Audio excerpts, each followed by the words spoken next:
Today I am very much honored to introduce you our dear colleague Ahmed Keeler.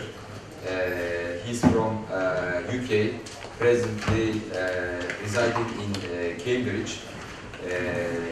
I have met him this weekend during a symposium organized by Açıklama Institute. It was on arts and Akaslı Sharia. He made an excellent presentation there. Then I thought it would be good to share this with my students in the institute. So he graciously agreed to postpone his trip, of course, after getting the consent of his wife. So from here, I thank to his wife as well, because it's recorded, so you can have a listen.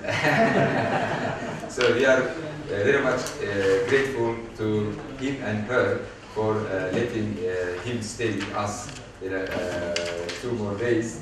And so it's a very interesting presentation. It's visual. He uses lots of pictures to convey the ideas.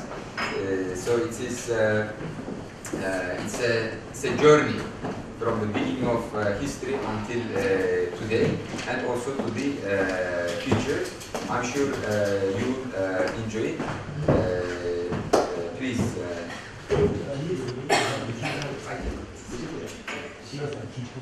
I'm sorry, I'm reminded that after that we'll have another presentation by Mükerrem Miftah,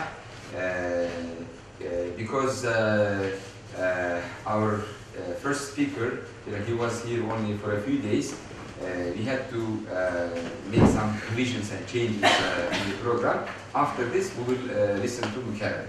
Thank you. Assalamu alaikum.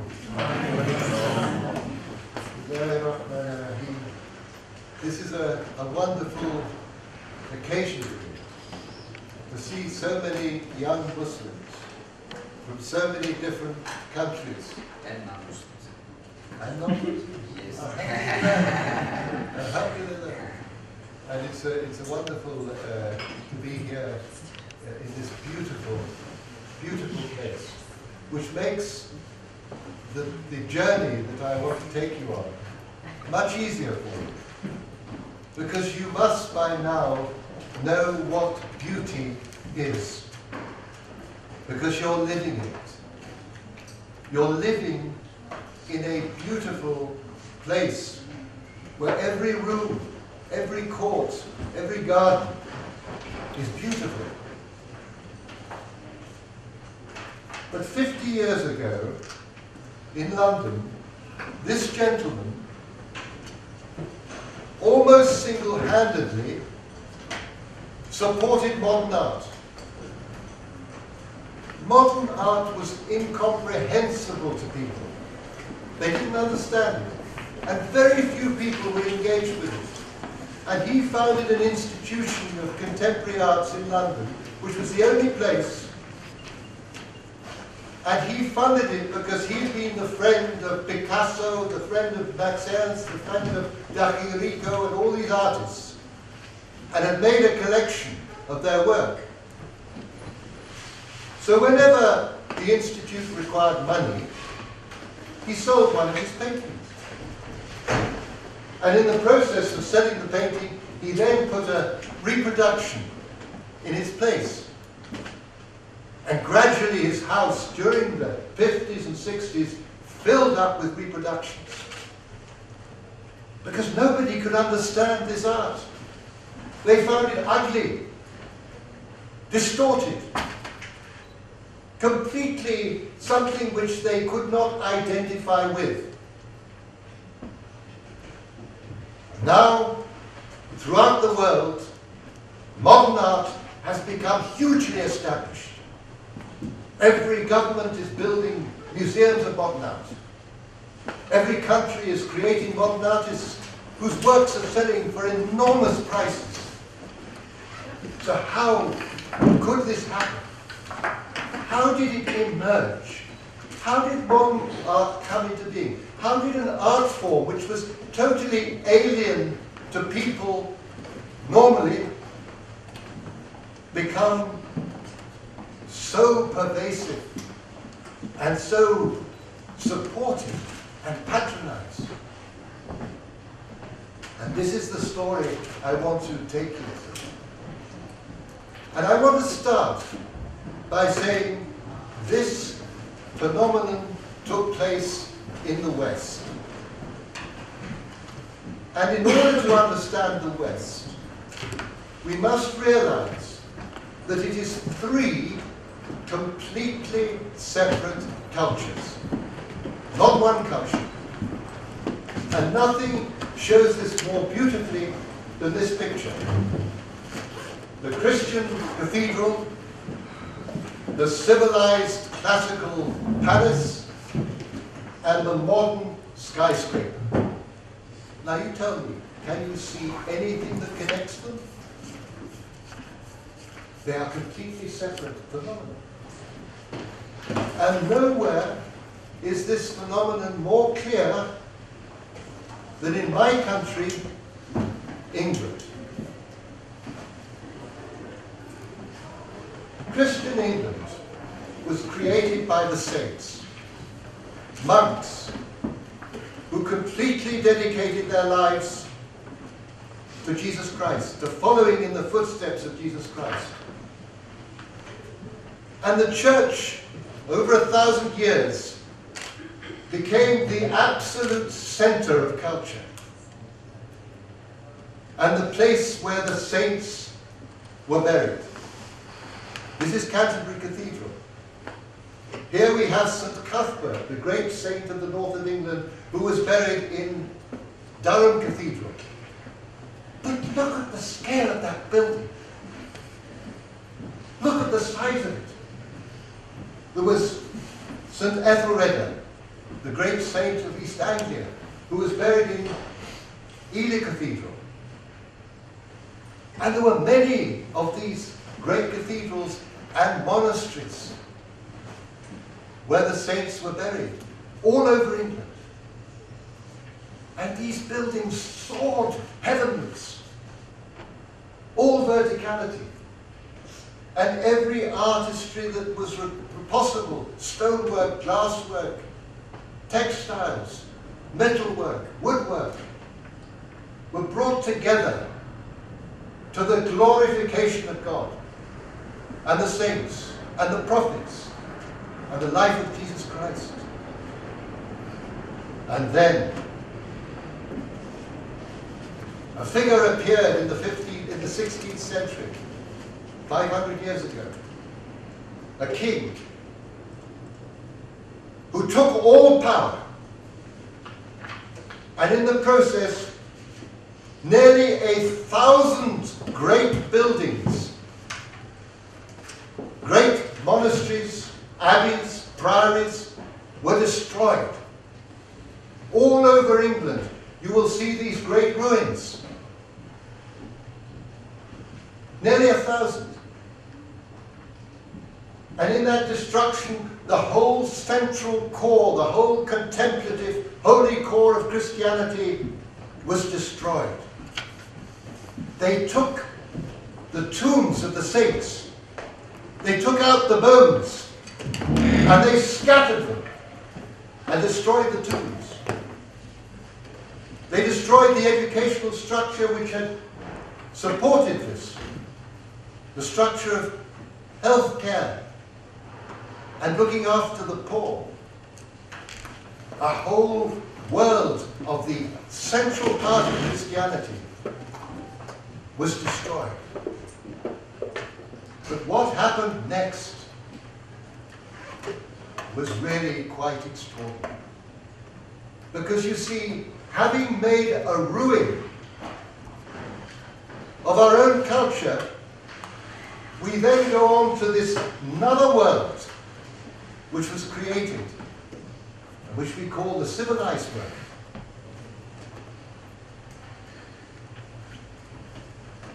And what happened was that we went and dug up a culture, a civilization that had been dead and buried for 1,000 years, took out the broken sculptures, the broken columns, the friezes, and we created, taking the temple of the Romans and the Greeks, and we created these mausoleums, these great edifices, and we took all these broken pieces and put them in these mausoleums, in glass cases. And here was what we called the classical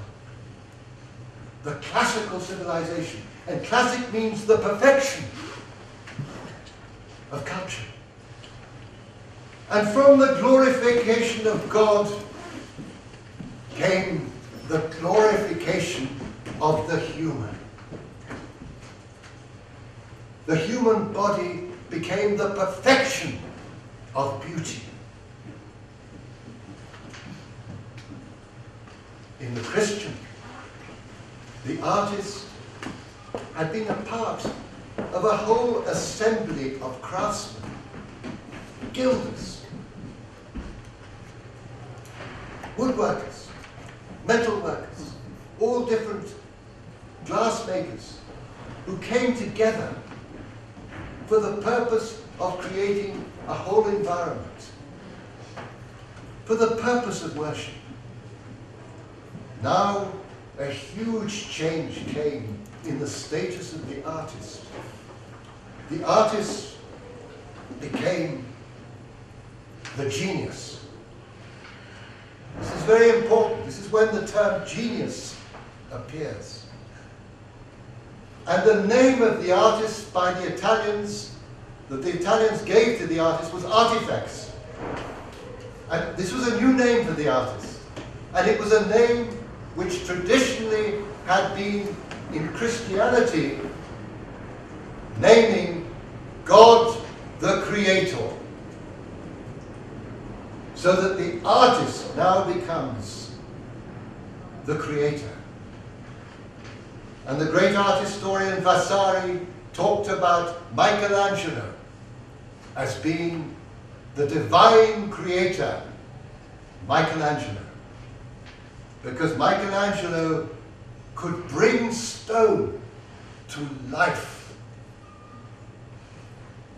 People saw this when they came. They thought it was alive. They could, almost as though it was breathing. It was a glorification of the passion of Christ, of Mary with the dead Christ. The portrait, the glorification of the human being, the portrait became the highest form of art. And then the great scenes of the mythical world of the Greeks and the Romans became the subject of art. This is the death of Socrates. Look at Plato contemplating at the end of the bed. Socrates is being handed the hemlock by one of his disciples. And look at the anguish, the human anguish that surrounds the painting. This is the story of the Horatii, the father providing the sons with the swords to go to battle, a battle which they will almost certainly lose their lives. And the women are inconsolable. The emotion, the human emotion, humanism, the focus on the human. In England, in the 18th century, the Academy was formed in order to encourage and promote this art. And at the center of the art was the real life painting, drawing. That was the fundamental structure of the training of the artist. And here we have the birth of the work of art, the separate work of art which is attached to the artist, which is the product of the genius. And that work of art started to have a kind of a sanctified aspect to it. In architecture, the historian of architecture of the Romans, Vitruvius, became the Bible for architecture. In Christian England, architecture had been organic. The city had been an organic form, built from inside. Now, everything was controlled from outside. It was laid out in squares and circles, controlled. The fire of London gave the opportunity for the central, one of the great cathedrals, the great St. Paul's Cathedral, to be rebuilt as a Roman temple, in the form of a Roman temple. And all over England, great Roman palaces appeared. So many of them, out of the ruins of the monasteries.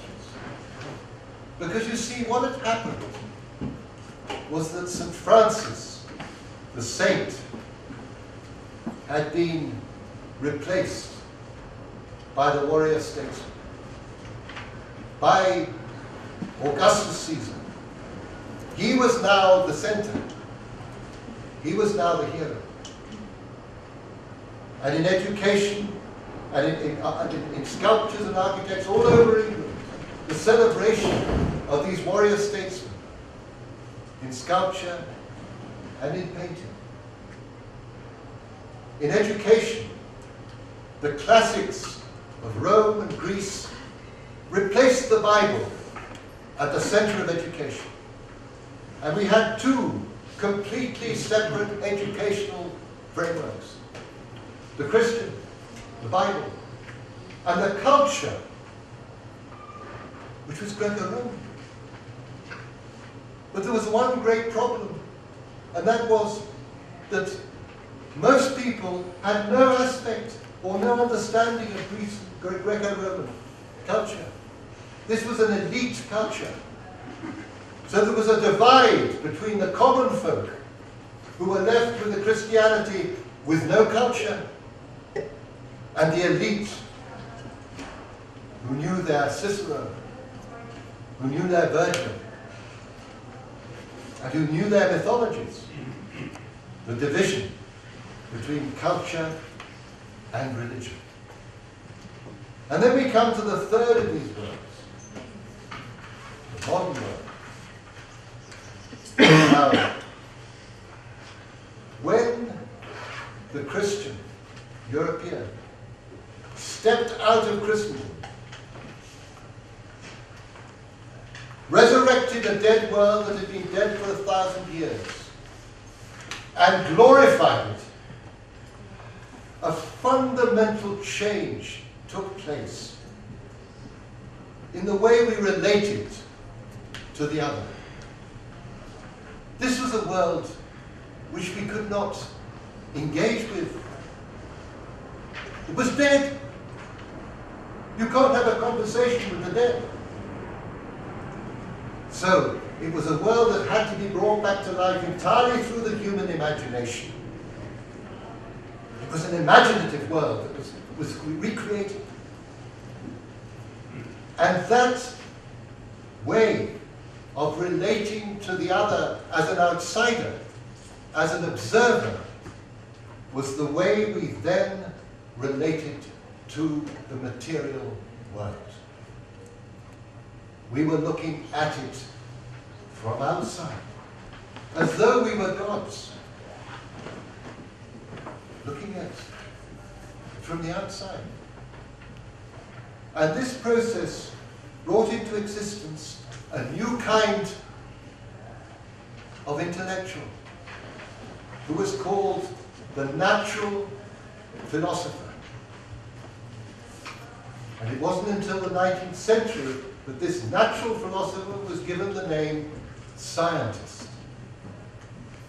And the natural philosopher looked at the world, looked at the creation, measured it, tried to understand it.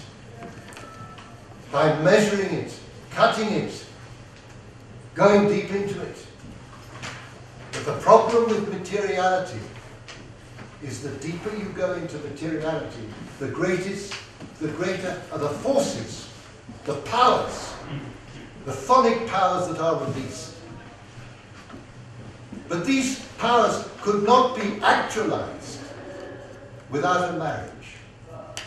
And that marriage was between this new kind of thinker and the merchant.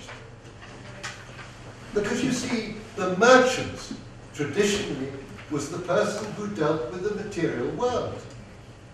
If you wanted some wheat, or didn't have it, and you had some wheat, he would go and fetch it and put it over so you could have it. And he would gather the different products so that one could easily come and take them. And that was his role.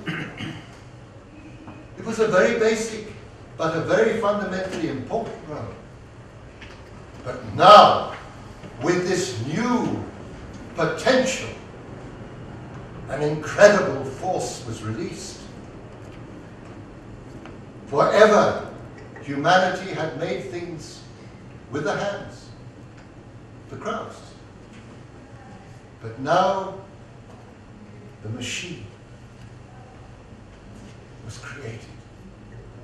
And the machine brought in and replaced human time with machine time, human rhythm with machine rhythm, human space with machine space. But all through the 19th century, this new growing world was clothed in Christianity and civilized culture. This is the guild hall where the merchants gathered each year. And you see it. It is a Gothic building with classical sculptures. London at the time was a Roman city. If Julius Caesar had been parachuted in, he would have gone into what he thought was a temple and found it was a bank. He would have been very confused. It's a strange kind of sort of Roman world. Because you see, it was in America where this new world broke through to manifest its culture. And these are some of the men who were the founders of this new culture.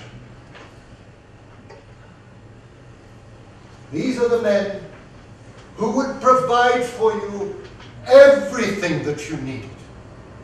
What you ate, how you were clothed, the houses you lived in. Those fundamental basic things. And then far more, your entertainment, your education, your holidays.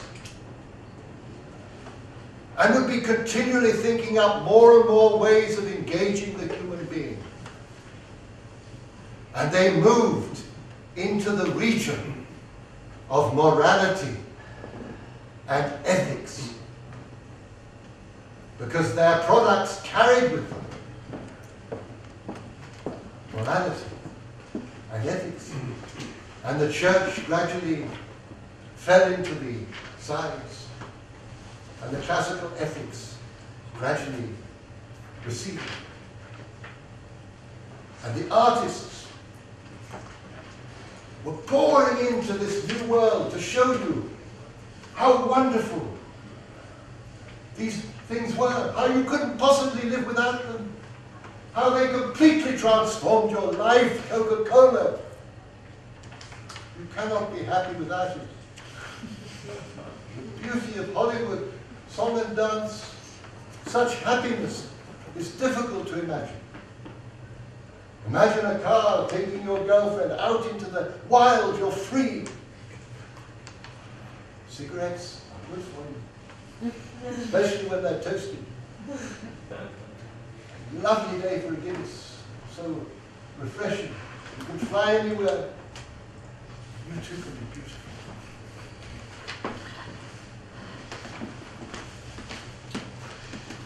And in this new culture, the shopping mall becomes the new temple, the new sanctuary. And this new way of life has created, this new culture has created a completely new way of life. And that way of life is divided between work and leisure. Now work is very hard, it's very monastic, it's very repetitive, it's very hierarchical, and it takes up most of your time. Leisure belongs to you, and you can do whatever you like. You can watch television until your eyes drop out. You can follow your band every weekend, and you can become an obsessive football fan. It's your time. Paradise was the place which we aspire to after death. Now it's that precious 2 or 3 weeks when one is released from the workplace and one can go to some unspoiled place and somehow taste that something of paradise. Until so many people have gone there, it's been spoiled, and a new place has to be found. Nature has been receded into oases, small areas, where we as human beings, who are no longer a part of nature, go to look at nature. If we are of a cultural bent, we can go and taste the food of any culture. We can go to any countless museums where we can look at and appreciate any number of dead cultures or dying cultures. And if we have a propensity towards religion, we can go to the church or the synagogue or the mosque. But this is a part of leisure. It is not for the workplace. This is for our own personal time. Up until very recently, most of us lived in villages, in the countryside, where we worked with nature, where we were a part of that process, of being a part of the process of nature. But now, in the last 100 years, step by step, the machine has taken over the land. And the populations in the land have vanished. The countryside is empty, and the people are pouring into the cities, where they're living in these great blocks, like our industrialized chicken. And in this process, a fundamental change to human society is taking place. Forever, we have lived in communities, and central to those communities have been the extended family.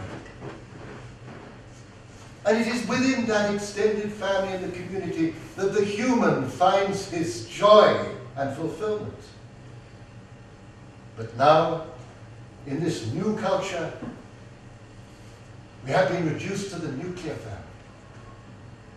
And the nuclear family is very fragile. In my country, over half the marriages end in divorce. So we have the phenomenon of the single mother or the single father. And now, in our country, we have the same-sex family. The machine has now developed a complete world in which people live in terrible individual isolation. And the child, the little child, is separated from the grandparent, who goes into a home. And gradually, the grandparent arises. And that glorious relationship between the beginning and the end is destroyed. This new culture has a new hero, the celebrity. Oh dear. That went in a long time ago when I first did this presentation.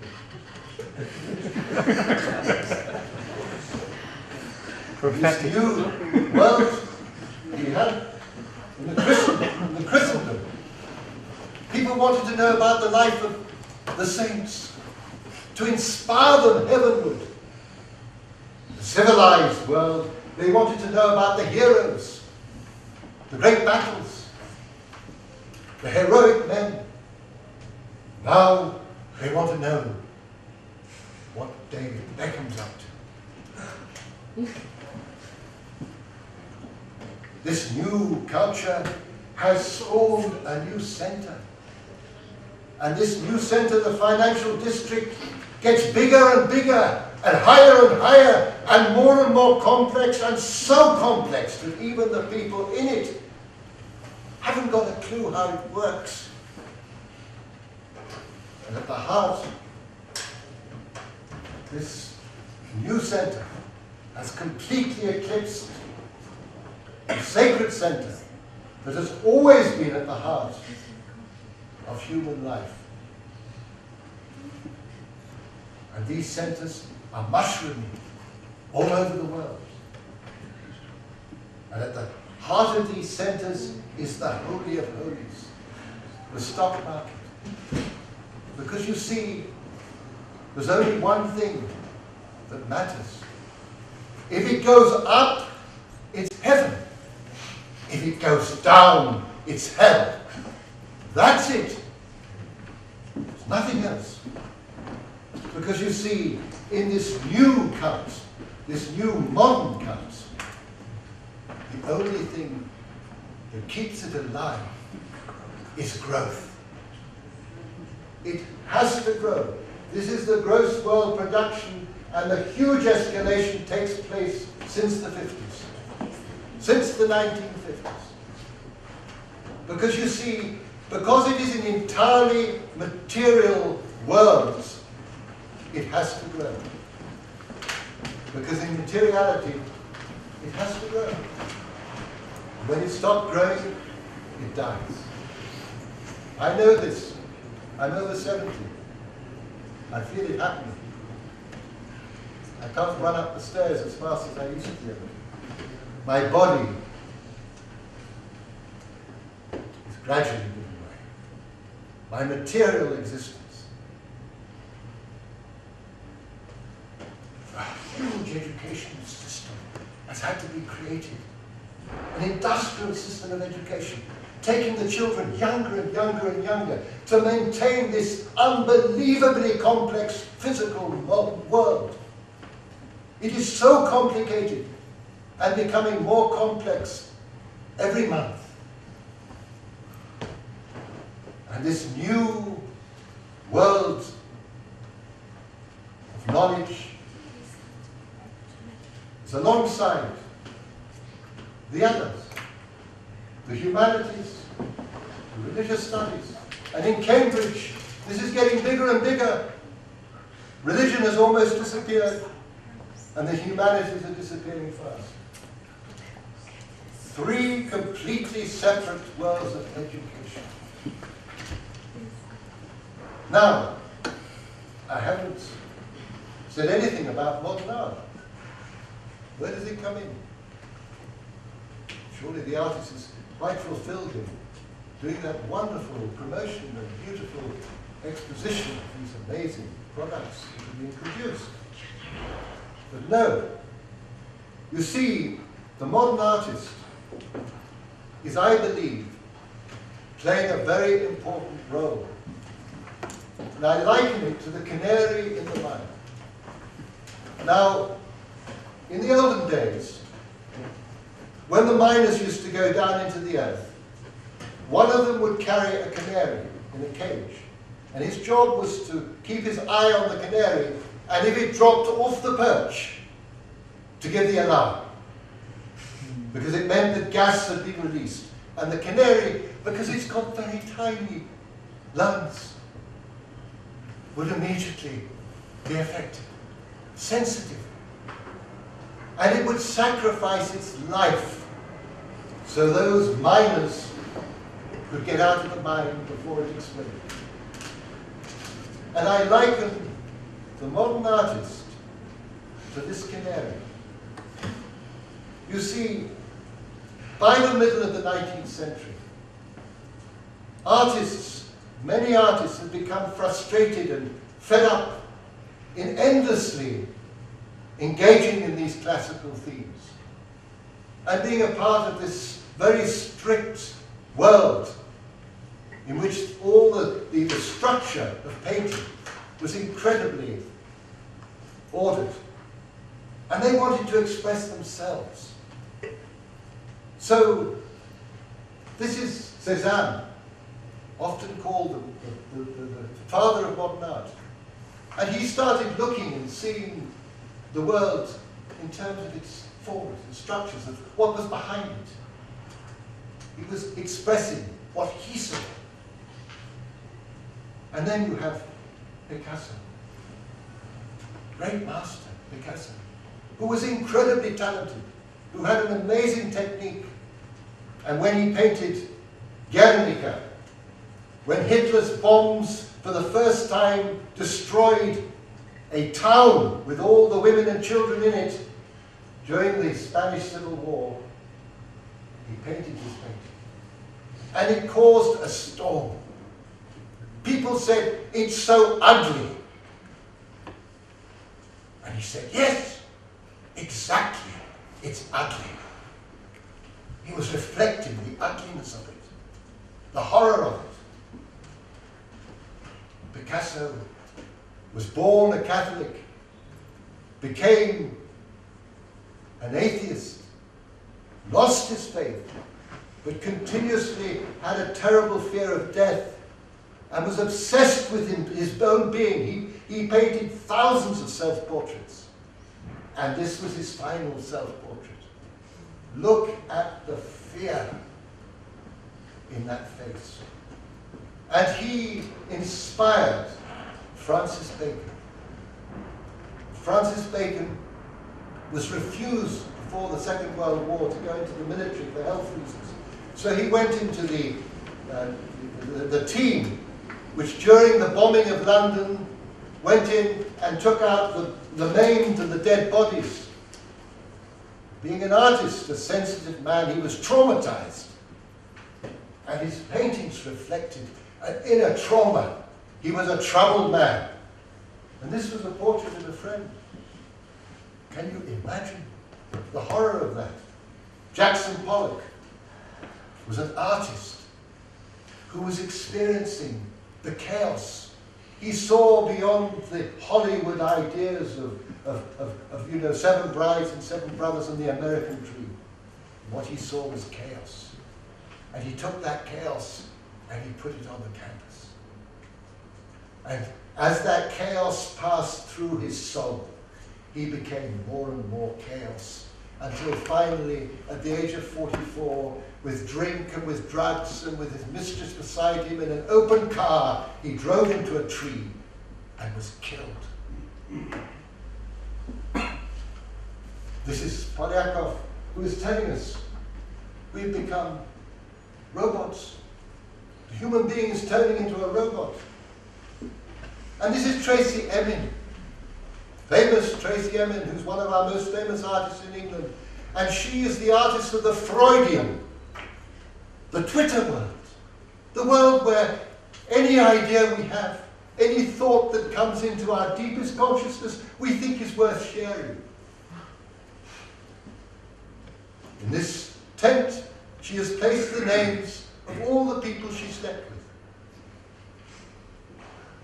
And finally, we have Damien Hirst. Damien Hirst, who was brought up a Catholic, lost his faith, became an atheist, was obsessed with death, and whose theme is death without redemption. The atheist's vision of death. Here we have a work in which there is a calf's head. Maggots form in it. The flies fly around, and they are then zapped on this electrical zapper. A terrible story. A story of a world that 100 years we have passed through, with a devastating First World War which disillusioned a whole generation, the terror of the Second World War, all the wars that have gone since, the way that the human being has gradually been commercialized, caught, the artists simply reflecting this. But you see, there is a big problem, and that problem is the canary doesn't know why it dies. And the artist falls in love with his creation. He doesn't know the message that he's bringing. His message is in a sealed envelope, which is then opened. And the society, instead of taking the message and saying, my goodness, what is happening to our world? What is happening to our world? Says, my goodness, this is an artist, a great creator. These objects are holy objects. The Francis Bacon was sold for $130 million. The Pollock was sold for $170 million. Damien Hirst of Death Without Redemption is the richest living artist that has ever been on this earth. Worth something like £500 million. And the Picasso is beyond value. Because what has happened is a terrible parody of Christianity. The artist has become like the Christ figure, the creator, who is not understood. Nobody understands what they're doing. So they need the high priest, the critic, to tell everybody what it is. To tell everybody, this is a wonderful thing. Is it? It's a wonderful thing. My goodness, yes, I see. And then you have the patron who comes into the cult and starts to protect.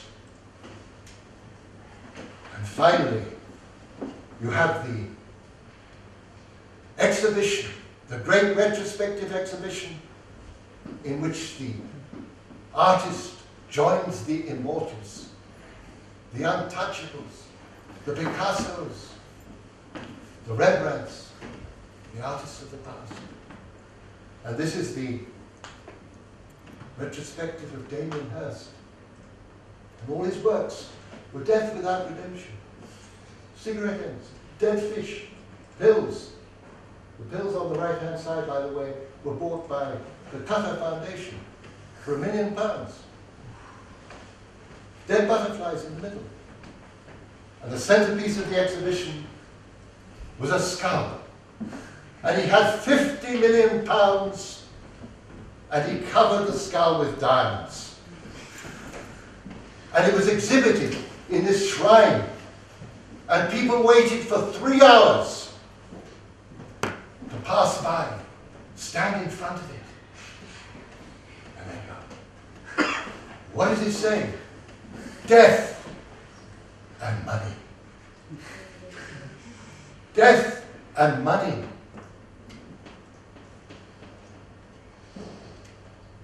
And just so that nobody should be under any illusion, these works, modern art is now building museums all over the world. This is the extension to the Tate Modern in England. Or it was one of the designs. Look at it. It's in a state of disequilibrium. It's telling you everything is out of balance. And all these other ones, this one on the bottom left is being built in Abu Dhabi. All out of balance, continually in a state of disequilibrium and disintegration. They're telling you exactly what it is. We have no reason to doubt the clarity of it. And you see, what has happened is that these rebels who have been critiquing the society, reflecting what is happening in our world, have come from being outsiders to being at the center of the establishment. This is Tracey Emin, with Her Majesty the Queen of England, who has honored her. She is now a member of the British Empire. The British Empire doesn't exist anymore, but we still have our honours. And you see, the devastating thing that happens is that once this is accepted by the centre, once it's accepted by the establishment, the ordinary person starts to doubt. Because they say, well, hold on a second. And then they start saying, well, I quite like that. And then little by little they're drawn in. And what happens is the most devastating thing, which is the normalization of the abnormal. And once you normalize the abnormal, the normal becomes abnormal to you. And this is the tragedy. And this is the power of modern art. Because modern art has gone into everything. It's gone into the way people dress. Imagine people going around with jeans which have holes in them. Where do you think this came from? Imagine the fact that even if you look at a football program, the images start going, they will become strange. And then they go stone. Have you noticed this? Advertisements, all these things, everything is taking on strange shapes and blurring. It's all coming out of this world of strangeness. Because you see, people are becoming used to strangeness. They're becoming used to blurred images, to funny rhythms. Anything. Why? Because by normalizing the abnormal, modern art, modern culture is now making people feel at home and feeling and even enjoying modernity. Enjoying the chaos, enjoying the disequilibrium, being at home in it. That's the tragedy. And that's the very difficult thing to come out of. So we invent three completely different worlds with three completely different power centers. The church, the warrior statesmen, the warriors, the scholars, the warriors, the merchants. Each one extreme. You have extreme spirituality, which broke. Extreme humanism. And then extreme materialism. And an art form which on the one hand praises and promotes the materialism, and on the other hand reflects the horror of it. Islam. A whole revelation. A complete way of life. Everything that Almighty Allah requires from us to live in peace on this earth. And the last of the prophets, sallallahu alaihi wasallam, who brought the complete message and was the complete example. And what was so important is that this example encompassed the scholar, the warrior statesman, and the merchant in one culture, in which they all participated and all did their role. Perfectly, in balance. 13 years in Mecca, 10 years in Medina, and the prophetic mission completed the process of creating a community that was living the way of life of Islam in the best manner, the perfect blueprint. And this then was reflected in the Medina, the great Medinas, the small Medinas, the villages, the cities, which integrated completely with nature, with the natural world around them. Nothing reflects the concept of the community more beautifully than looking at the city. It's all connected. Look at it. It's like a beehive. And from West Africa to India, this whole city culture flowed. The city, the richness of the interior of the mosque, the interior of the home, the modesty and simplicity of the exterior, the perfect reflection of the Muslim, the simple exterior, the rich interior, and the craftsmen and women.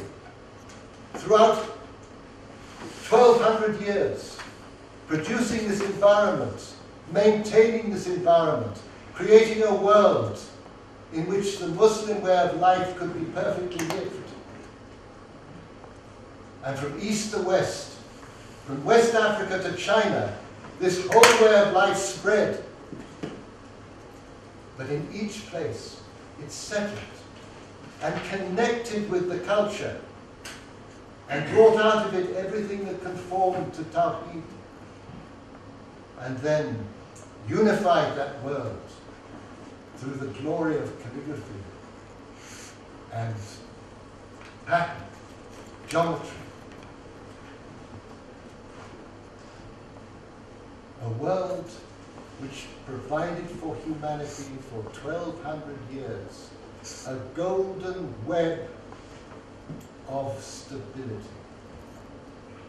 Because it is in stability that the human soul can pass through the stages of life. From babyhood to old age, changing, developing, transforming. But it requires stability. And that stability is not stagnant. That stability is a dynamic equilibrium, because what is at the heart of Islam is al-mizan, the balance. And that equilibrium, which meant that in terms of Islam, the society, if it veered towards materiality, it would be brought back to the center. If it veered towards too much spirituality, which was disappearing into the ether, it was brought back. If it became too legalistic, it was brought back. If it became too rational, it was brought back. Because these are the human tendencies. These are what we as human beings are open to, vulnerable to. And whereas in the West, there was an extreme spirituality which broke, an extreme humanism, and then an extreme materialism, in Dar al-Islam, the balance was maintained for 1200 years until it was challenged. And that challenge came from three Wests. The first, the Christian West. But this challenge, when the West attempted to recover its center in Jerusalem, was short-lived. Because within a very short time, it went back to Islam. And not only did it go back to Islam, but the whole of Eastern Christianity, the whole of Byzantium, was covered by Islam. Imagine. And shortly after that, Christianity had its great crisis in Europe. But when the civilized West appeared, then this was a different thing. In this encounter, the mighty warriors, these extreme warriors, who by land and sea had developed massive technological advances, they created their empires and completely brought the world under their submission. And two devastating effects to the Muslims took place, as it did with all other countries. The first was that whenever the Europeans arrived, when Napoleon arrived, he arrived with several hundred archaeologists. And the archaeologists dashed to the pyramids and started digging. The Egyptians were standing around saying, now we know they're crazy. We always thought they were mad. But now they're digging up dead bodies. And they're not only digging up dead bodies, they're taking them and brushing them off. And they're creating these huge, great temples and putting them in glass cases. The only reason why anybody would ever go near those graves are robbers to go and get the gold out. That we understand. But this this is insanity. Within a generation, the Egyptians would be dust and water. And the cultural change, the transformation in how you understand the past was profoundly. And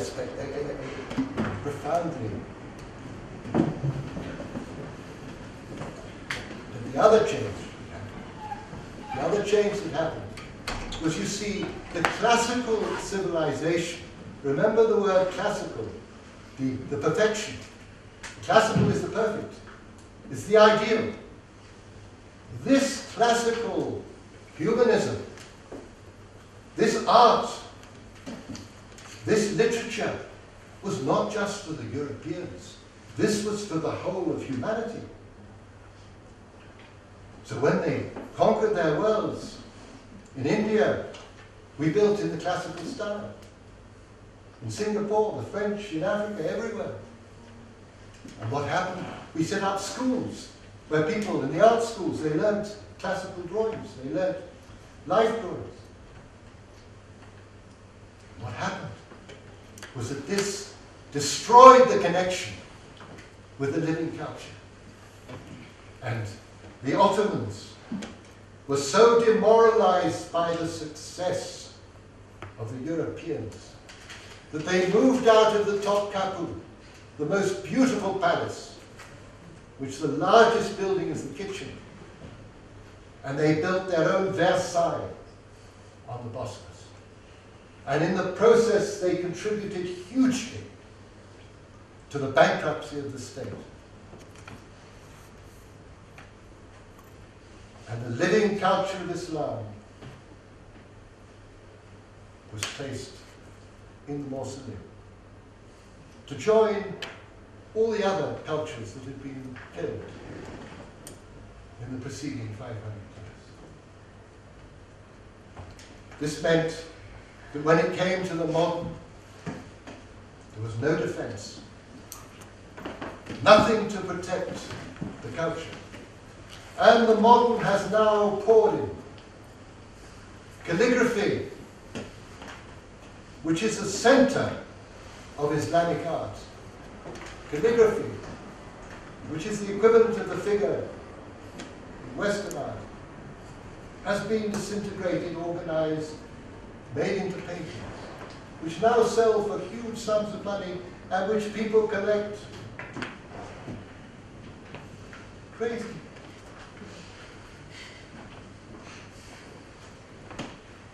But fortunately, and here you are truly blessed in Istanbul. Here in Istanbul, where the great tradition of calligraphy was brought to its height, we have a revival which took place. One of the great revivers, Ahmed, such beautiful work, amazing work.